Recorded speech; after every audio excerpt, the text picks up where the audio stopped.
সৃঞ্জয় দা, এরকম একটা নাটকীয় জয় মোহনবাগান পাবে সেটা কেউই আশা করেনি। ম্যাচটা কীভাবে আপনি উপভোগ করলেন?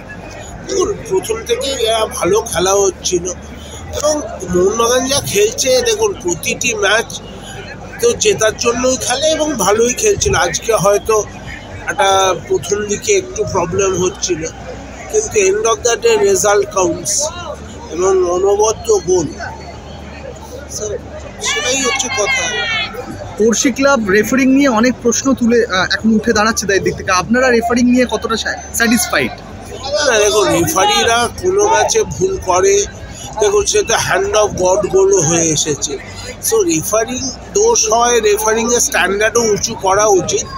তবে যারা রেফারিংয়ের দয়ায় এতদিন ধরে এত কিছু জিতেছে তাদের একটা দুটো ভুল মেনে নেওয়া উচিত, তাই নিয়ে বেশি চেঁচামেচি করলে মানায় না। স্টুয়ার্টের অভাবটা কি বোঝা যাচ্ছে একটু? ডেফিনেটলি স্টুয়ার্ট একটা বড় প্লেয়ার, টিমটা ওর ওপরে অনেকটাই নির্ভরশীল এবং আশা করবো ও যখন ফিরে আসবে তখন এই প্রবলেমটা কাটবে। কারণ একজন বল প্লেয়ার প্রতিটি টিমেরই ইম্পর্টেন্ট এবং স্ট্রাইকারদের পায়ে যদি বল পাওয়া যায় তাহলে অনেক